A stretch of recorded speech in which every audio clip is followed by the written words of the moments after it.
প্রিয় শিক্ষার্থীবৃন্দ, যারা ষষ্ঠ শ্রেণী থেকে অষ্টম নবম শ্রেণীতে পড়ালেখা করো, তোমাদের উদ্দেশ্যে আজকের এই ভিডিওটা।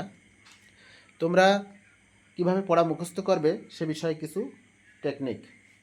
পড়া মুখস্থ করার অসাধারণ কিছু টেকনিক। 1. বুঝে বুঝে পড়া মুখস্থ করা। 2. লিখে লিখে পড়া মুখস্থ করা। 3. হেঁটে হেঁটে পড়া মুখস্থ করা। 4. একটানা না পড়ে বিশ্রাম নিয়ে পড়া মুখস্থ করা। তারপরে সারমর্ম তৈরি করে, যে কোনো একটা পাঠের সারমর্ম তৈরি করে তারপর ভালোভাবে বুঝে পড়া মুখস্থ করা। এরপরে গল্পের মাধ্যমে পড়া মুখস্থ করা। যেমন একটা পাঠ সেটাকে তোমরা নিজের মতো গল্পের মতো করে নেবা, তারপর সেই আলোকে পড়লে তোমাদের মনের মতো হবে, পড়াটা মুখস্থ হবে সহজে। এরপরে মনে আনন্দ নিয়ে পড়া মুখস্থ করা। পড়ার ভিতর যদি আনন্দ না থাকে তাহলে তোমাদের সে পড়াটা মুখস্থ হবে না।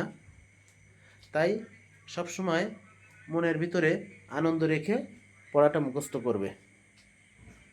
এরপরে কাউকে দেখানোর জন্য অনেক সময় অভিভাবকদের চাপে তাদের দেখানোর উদ্দেশ্যে শুধু পড়ার জন্য পড়া, এরকম হলে পড়া কখনো মুখস্থ হয় না। তাই নিজের দায়িত্ববোধ থেকে তোমাদেরকে বই পড়তে হবে। এরপর গত দিনের পড়া রিভিশনের মাধ্যমে রিভিশন করে পুরাতন পড়া মুখস্থ করা জিনিসগুলা পাকাপোক্ত করা। এভাবে তোমরা অসাধারণ কিছু কৌশলের মাধ্যমে এই টেকনিকগুলো অবলম্বন করলে আস্তে আস্তে মেধাবী এবং ভালো ছাত্র হয়ে উঠবে। আশা করি। ভালো থেকো প্রিয় শিক্ষার্থীবৃন্দ।